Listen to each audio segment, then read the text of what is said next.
You know that feeling, like you're juggling a million things, work deadlines, personal life, trying to keep up with everything. And sometimes it just feels like, well, you're not quite where you want to be. Like Hmm. there's more in you, but you haven't quite figured out how to unlock it. It's a universal experience, I think, in our complex world. Yeah. We often look outward for solutions, Mm-hmm. you know, for someone else to guide us. Right. But what if the real key to thriving lies within our own grasp? Okay, let's unpack this because today on the deep dive, we're venturing into the world of coaching. Hmm. Now, we're not just talking about hiring someone to tell you what to do. Our aim, inspired by the research we've got here, one looking at coaching in practice and another diving into self-coaching, is to really understand the core principles, Right. especially how you can become your own most effective guide. These sources give us everything from the fundamental ideas behind coaching to really practical strategies for boosting your own growth. Exactly. We'll start by getting to the heart of what coaching truly means. Then we'll explore why it's become such a valuable approach for so many people. Okay. We'll look at the different ways coaching shows up in our lives, the essential skills that make a coach effective, the typical journey you go on with a coach, and the many ways it can benefit you. And then the self-coaching part. And finally, yes, we'll really focus on that powerful idea of self-coaching, what it offers, the challenges you might face, and how you can make it a real tool for your own development. So let's jump right in with the foundational question. When we talk about coaching, what are we really talking about? One of our sources gives us a range of, well, insightful ways to think about it. Yeah, and what becomes clear across these different views is that coaching isn't just about someone giving you instructions. Not at all. Right. It's fundamentally about unlocking your own potential and empowering you to drive your own growth. Okay. One perspective from 2013 describes it as a process of learning and developing through your own experiences. Through experience. Yes, by reflecting on them, solving problems, anticipating what might happen, making informed decisions. It's about you actively shaping yourself. Right. And the role of a coach in that isn't to dictate, but to um, help you see where you can improve. Exactly. To offer that crucial feedback Mhm. and to build your confidence so you gain new skills and understanding Mhm. through your own efforts. It's a really supportive cycle. A cycle, yeah. Another perspective highlights coaching as a collaborative relationship focused on mutual growth. Collaboration. Yeah, it's about creating environments where individuals and teams feel supported and empowered to achieve results together. Mm. It's not about someone in charge telling you what to do, but more of a partnership to help Mhm. you reach your goals. I like that focus on moving from where you are to where you want to be. And Yeah. the way you get there feels really important. Hmm. It's about encouragement and giving you the right information, not about pressure or negativity. That sounds much more effective in the long run. Absolutely. And less intimidating, maybe. We also see a coach described in very active terms, someone who keeps an eye on your progress, gives you feedback along the way. Keeps you accountable. In a way, yes. Helps you take ownership, makes it easier for you to contribute, helps navigate obstacles, challenges your thinking to push you further. Challenges your thinking. Yeah, suggests new ideas based on what works, Mm-hmm. and always looks for logical reasons behind things. It's a very engaged role in guiding development. It almost sounds like having a dedicated thinking partner, someone who's invested in your growth and pushes you in helpful ways. That's a great way to put it. And another view emphasizes that coaching is a form of guidance that really encourages you to think differently. Think differently. How so? It's about helping you discover your own path and your own answers, but with that supportive presence alongside you, not just giving you the answer. Ah, okay. Finding your own way. Exactly. And it's interesting to see how these core ideas about coaching resonate in different parts of the world.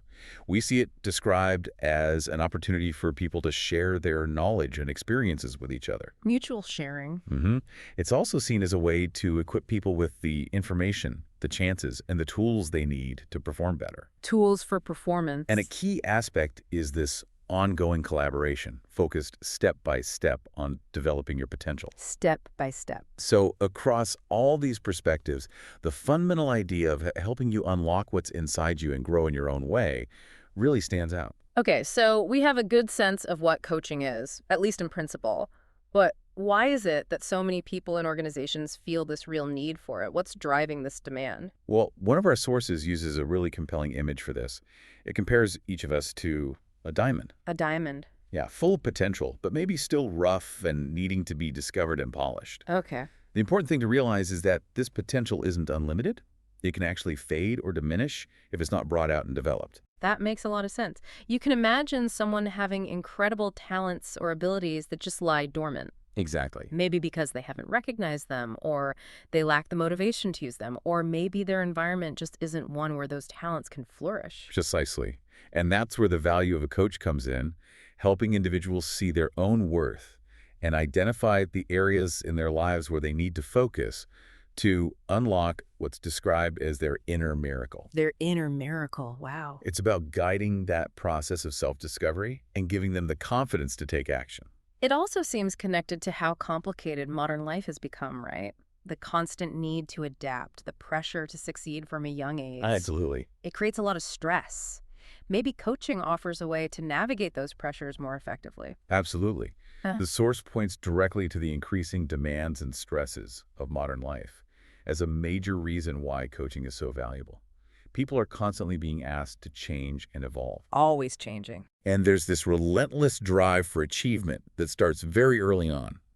This can leave people feeling overwhelmed and unsure of their next steps, making the support and direction a coach provides incredibly helpful. Right, so we've got the what and the why.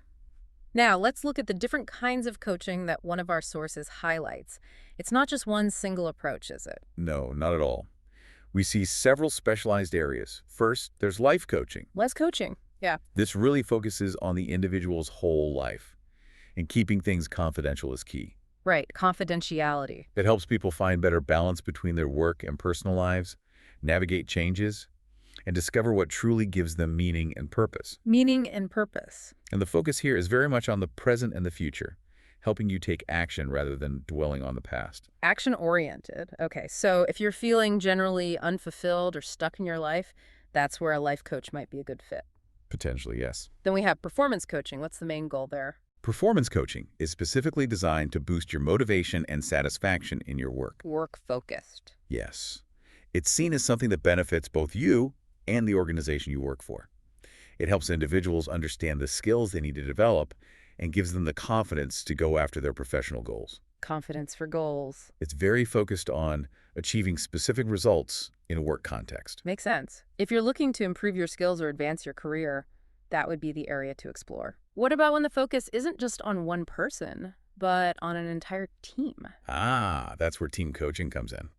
This looks at the team as a whole, as a system, The whole team. aiming to create high performance through shared motivation and a common understanding, a shared perspective. Shared perspective. Trust, open communication, and everyone working together effectively, synergy, are really important here. It's about getting the whole team aligned and working in sync. So it's about building that strong and effective team dynamic. Hmm. And then we have cognitive coaching or student coaching. That sounds more related to learning and education. Yes. Cognitive coaching, or student coaching, as it's sometimes called, is all about helping students develop their learning abilities and become more independent in their learning. Independent learners. Exactly. Instead of just giving students answers, the focus shifts to asking them questions that make them think more broadly and see things from different angles. Asking better questions. It's about teaching them how to think for themselves, not just what to think. That's a really interesting change in how we approach education. So instead of just memorizing facts, students are learning how to explore and discover things on their own. Precisely. And our source explains that this kind of coaching can even help students use more of their brain power. More brain power. How? Well, research suggests that using both sides of your brain is more effective for learning. It's like saying if you only use one leg to walk, you're not going to be as efficient as if you use both. Wow, that's a great way to visualize it. So it's about unlocking more of our mental potential when it comes to learning. You got it. And what does student coaching specifically involve? It includes things like helping students understand themselves better, overcome feelings of helplessness, learned helplessness sometimes. Helplessness, yeah. Seeing things more clearly, identifying their strengths and weaknesses, and understanding how they learn best their learning style. Building self-awareness for learning. Exactly. It's about building that fundamental self-awareness that underpins effective learning. And it really ties into that idea that if the only tool you have is a hammer, you'll treat everything like a nail. Right, the hammer and nail analogy. By developing a wider range of cognitive skills, students can approach learning and problem solving in a much more flexible and effective way. Okay, so we've explored different types of coaching. Now, what are the essential qualities and skills that make someone a really good coach? What's the art and heart of it, as you said? Well, our source emphasizes several key things. First and foremost is effective communication. Communication, always key. But it's not just about the words you say.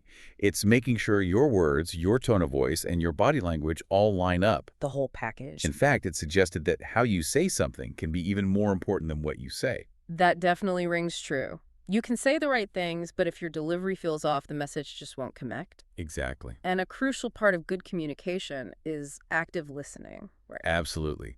There's a big difference between just hearing someone and truly listening. Hearing versus listening. Listening involves really understanding what they're saying, remembering it, and picking up on both their words and their nonverbal cues, the body language, their tone. Reading between the lines almost. It's about actively processing what they're communicating. And that image of the Chinese character for listening, using your ears, your eyes, your full attention, and your heart, really shows the depth of engagement required. It really does. It's a whole body, whole mind activity. And giving feedback is essential to make sure you've understood their message correctly. Clarifying. Checking understanding. Yeah.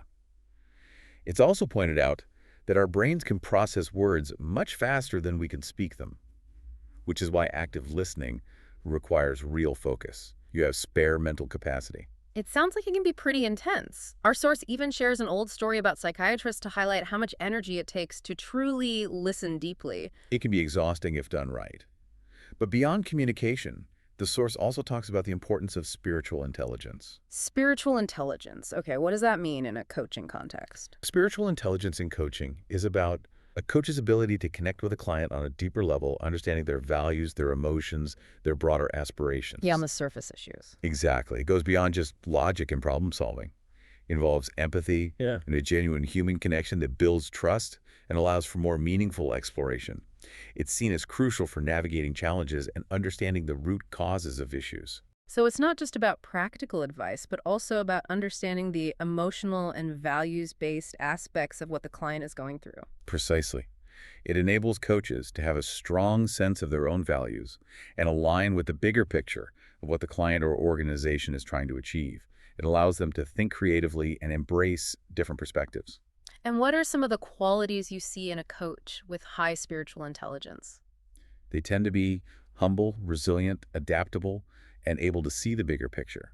They have a sense of inner strength and perspective. Resilience and perspective. There's also a list of characteristics associated with spiritual intelligence. Things like being self-aware, spontaneous, driven by values, seeing the interconnectedness of things. Seeing the whole picture. Yes, being compassionate, celebrating differences, being willing to stand up for what's right, asking deep questions, reframing challenges, learning from difficulties, and having a sense of purpose and dedication.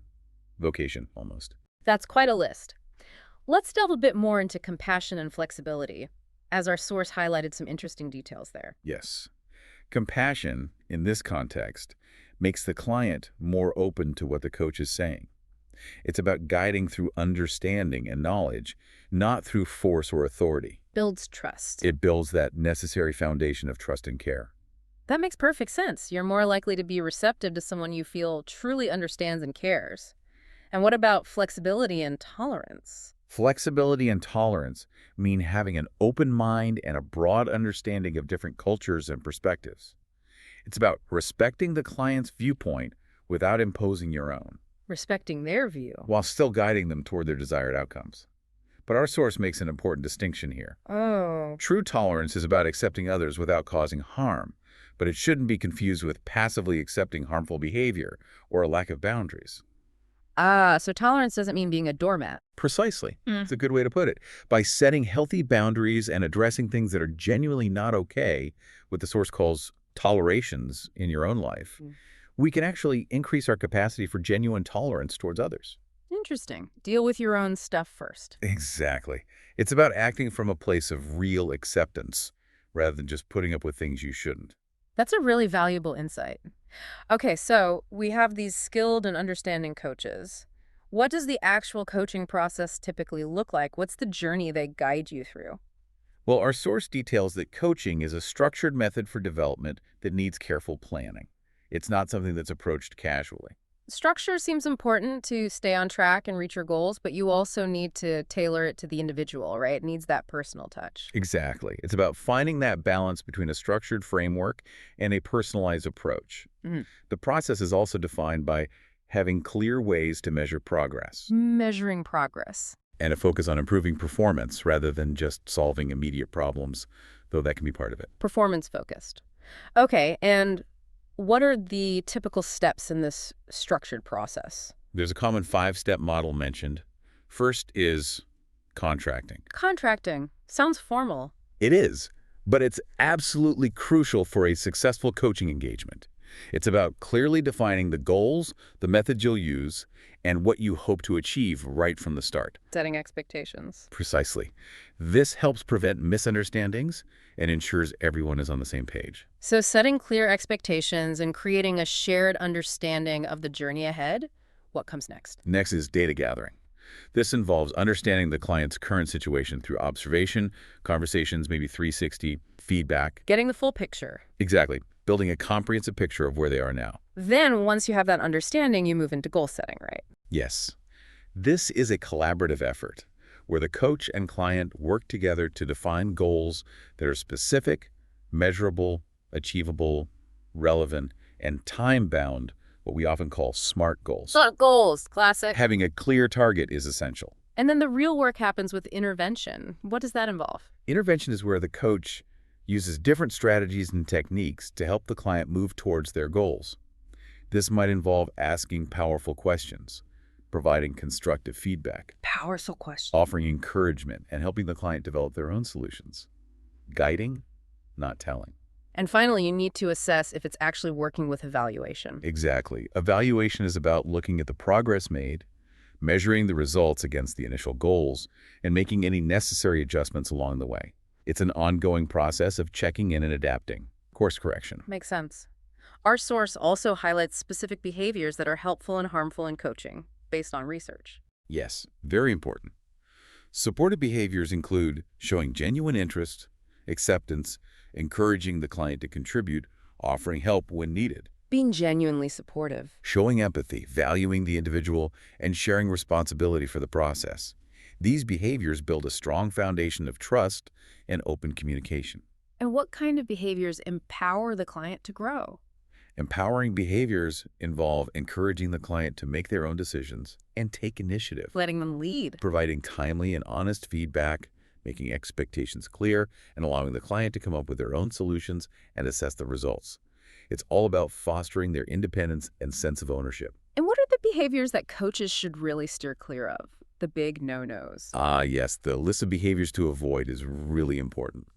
Being suspicious, blaming the client, making threats, belittling their successes, Oof, yeah. focusing only on their weaknesses, getting unnecessarily angry or critical, engaging in one-way communication, ignoring or dismissing their need for help, Ignoring them. being emotionally distant, creating unnecessary time pressure, being dishonest or disrespectful, and publicly humiliating them. Public humiliation. That's awful. And the source makes a powerful point that the worst thing you can do to someone is to ignore them, highlighting the damaging impact of feeling unseen and unvalued. Wow. So just being ignored can be devastating. Those to avoid behaviors really paint a picture of what ineffective and even damaging coaching can look like. Definitely. So when coaching is done well, what are the tangible benefits for the person being coached? What are the positive outcomes? Our source provides a really extensive list.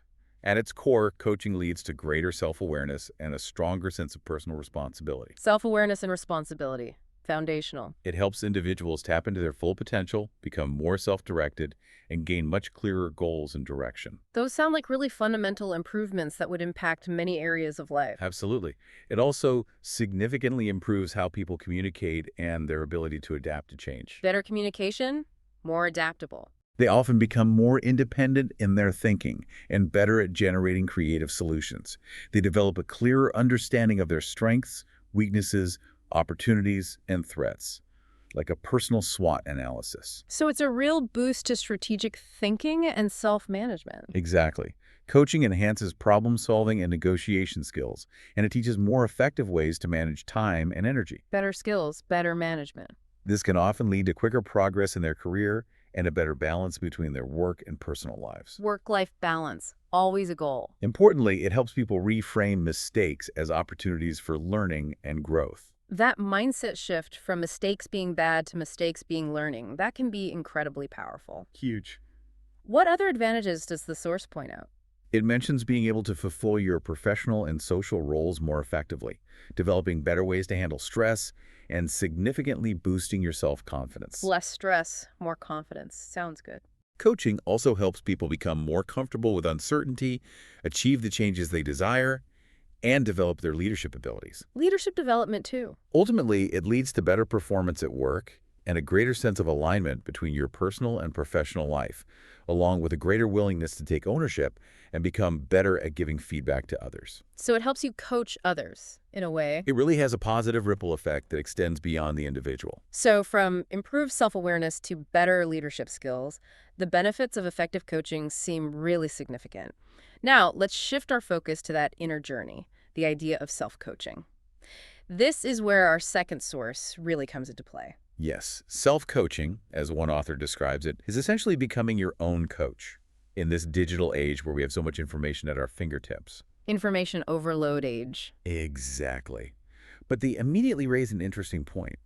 Often, we know a lot, but we struggle to actually put that knowledge into practice in our own lives. Oh, that really resonates.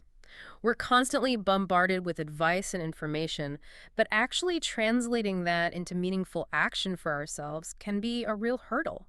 There's often a big gap between knowing and doing. Precisely. The author asks a critical question.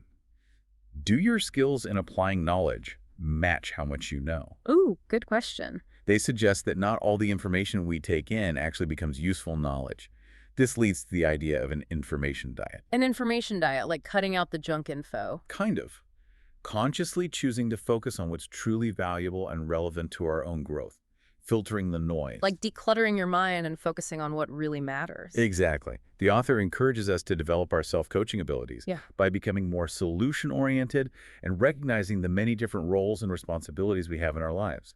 We wear many hats. Solution-oriented, recognize the hats. Yeah. Okay. And what's the key to navigating these different aspects of our lives through self-coaching? According to this perspective, it's about asking why, more than just how. Asking why. Asking deeper questions about our motivations and reasons is seen as the key to effective self-coaching and achieving a sense of synergy between our plans, actions, motivation, and communication. It's about understanding the underlying drivers. But is it really possible to coach yourself effectively? Can we be objective enough? That seems hard. The author directly addresses this, stating that self-coaching requires being demanding of yourself. Demanding. And creating awareness by asking yourself challenging, disruptive questions. It's about pushing yourself out of your comfort zone and questioning your own assumptions. Disruptive questions. I like that. They also touch on how much our environment, especially our family, influences our development. Yes, they highlight how trying to live out someone else's expectations, often from family, can create internal conflict and even lead to later life crises, like midlife crises. Living someone else's dream. They're quite critical of traditional education systems, too, suggesting they often fail to teach us true self-awareness and how to apply what we learn. Even saying, and this is a direct quote apparently, the education system has two missing things: education and system. Wow. That's a pretty strong statement. They also emphasize that focusing on the process of growth is more important than just focusing on the outcome. Exactly.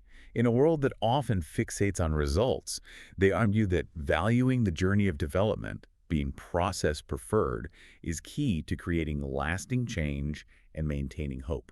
Process over outcome. They caution against being someone who has knowledge but lacks the ability to critically engage with it and use it effectively, what they call an educated illiterate. An educated illiterate, possessing knowledge but not knowing how to use it. Right.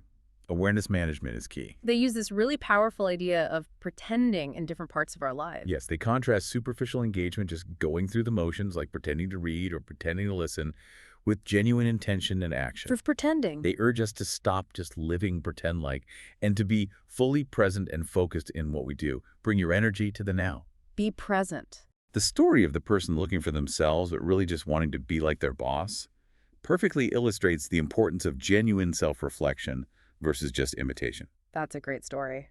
They also talk about the disconnect between our physical and mental well-being and the negativity that can surround us. Mhm. They encourage us to take the lead in our own self-development, to be proactive in becoming the person we want to be. Be the first passenger on your own journey. Take a lead. They warn against building self-confidence without a solid sense of self-worth, self-esteem, Confidence without esteem.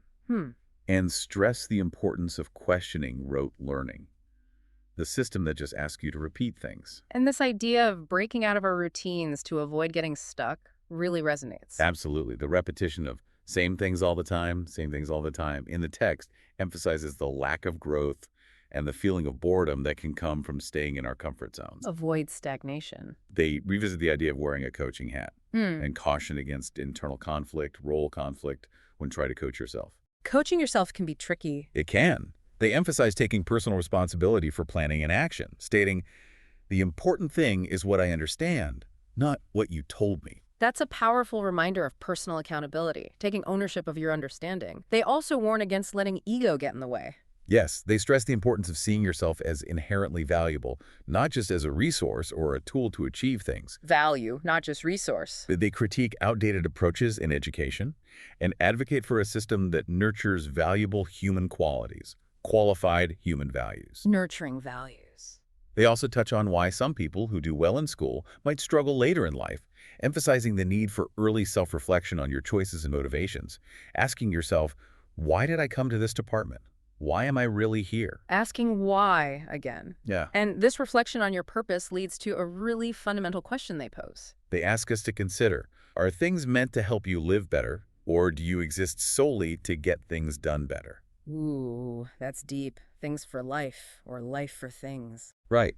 They encourage us to actively shape ourselves, take the hard hammer to yourself, metaphorically, and contribute positively to the world around us, to social life. Shape yourself, contribute. They emphasize that we can change our behaviors at any point and encourage practicing new habits, behavior change exercises, even later in life, to overcome negative ones. Never too late to change habits.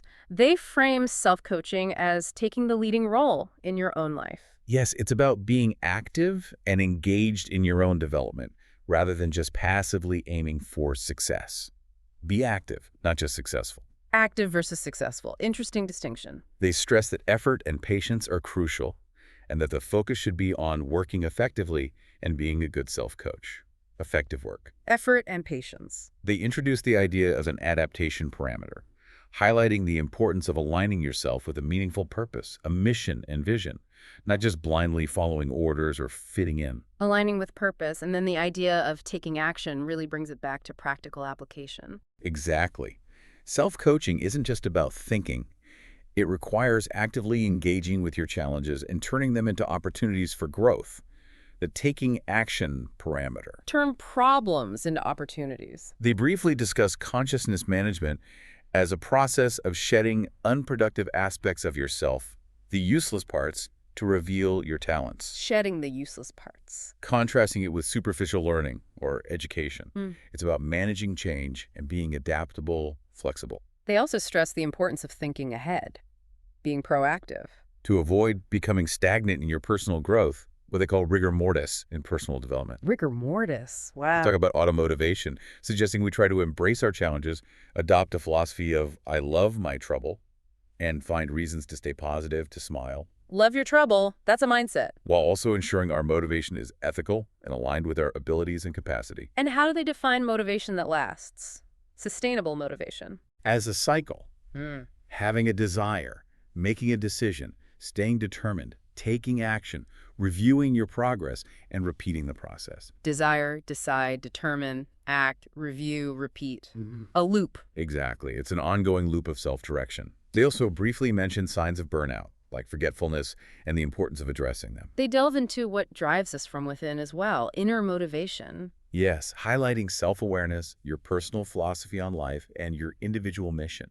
Your why. Your why again. They use a quote about the brain's huge capacity attributed to a Russian scientist, saying, "We only use a fraction to encourage us not to feel overwhelmed by the potential for self-improvement. Don't limit yourself." So much potential. They also emphasize the power of perspective, using wordplay like the go dis nowhere. Right, as a God is nowhere or God is now here. And everyday examples like seeing dirt on a car window versus the view beyond. Those are great reminders of how our mindset shapes our experience. How we frame things changes everything. They also bring in the idea of the motive of love. Yeah, drawing on Harlow's monkey experiments about innate drives, they suggest that love is a fundamental internal motivator and encourage us to apply self-love as a powerful force for our own growth. Self-love is a motivator. They also discuss finding a balance between our endless wants, our desires, and our actual limited needs. Wants versus needs, a classic struggle. They offer a word of caution about the idea of unlimited power, sometimes found in personal development trends. Right, they emphasize the importance of the common mind, community, and contributing to something bigger than yourself, a meaningful whole, not just focusing on individual power. Contribution matters. They use analogies like Aborigines apparently controlling potato growth with thought, or people dying from suggestion to illustrate the incredible power of belief and mental control. The power of the mind. They also underscore the importance of emotional strength and persistence power in reaching our goals. Grit. Emotional and persistence power. And they end this section with a personal story about their own coach. Yes, a brief anecdote to illustrate the importance of resilience and finding your own path, even when things are tough. It's a reminder that the journey of self-discovery is often filled with ups and downs. Having support, or being your own support, matters. Shifting gears slightly, our source also touches on some common communication pitfalls that can hinder our self-coaching efforts and our interactions with others. Yes, they start by saying that there's really no such thing as zero communication. Even silence sends a message. Usually a negative one, they imply. So you're always communicating something. Right. They emphasize being aware of the messages we're sending, even when we're not speaking. And body language plays a huge role in that unspoken communication, doesn't it? Our image. Absolutely. It's a crucial part of communication.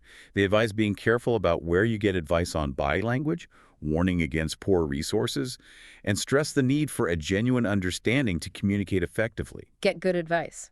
They also mention the importance of being aware of cultural differences in communication. Yes, to show respect and avoid misunderstandings. Even simple gestures can have different meanings in different cultures. Understanding these nuances is key to effective interaction, especially globally. Respecting differences. And then there's the tricky area of dealing with difficult people. Everyone encounters those sometimes. They list common traits of difficult people and stress the importance of understanding your own reactions in these situations.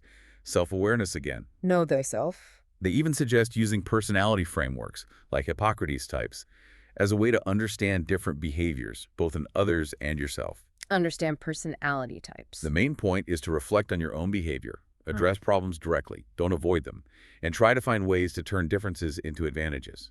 Manage the relationship. It sounds like a lot of it comes back to understanding ourselves and others better. Finally, let's dive into developing self-awareness and the characteristics of an ideal self-coach.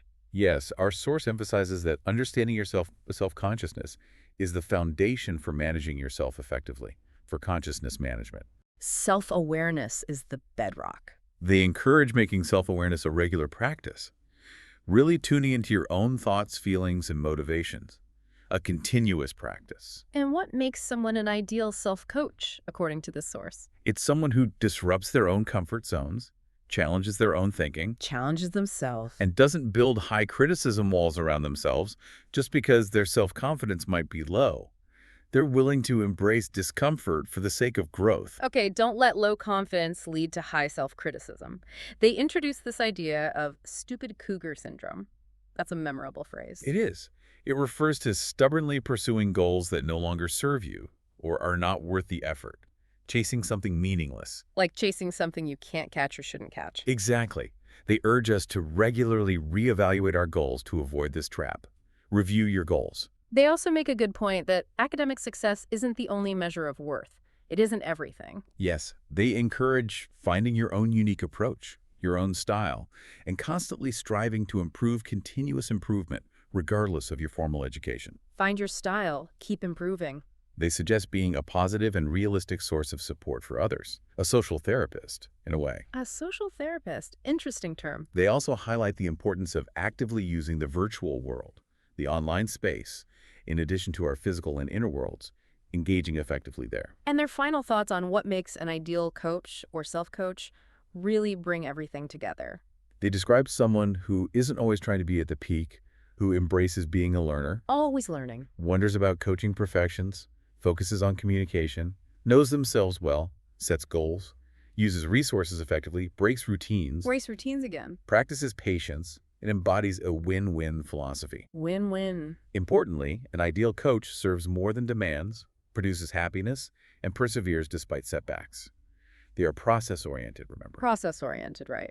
And they positively influence their environment. Mhm. Ultimately, they aim to transform doubt into belief and reach the peak of, I believe I will succeed. Transform doubt into belief. That's a powerful end goal. So this deep dive has really explored the fascinating world of coaching from so many angles, hasn't it? It really has. From getting guidance from others to the empowering idea of becoming your own best guide. Absolutely. And as we've seen, the ability to coach ourselves and others is a really valuable skill for navigating the complexities of life today.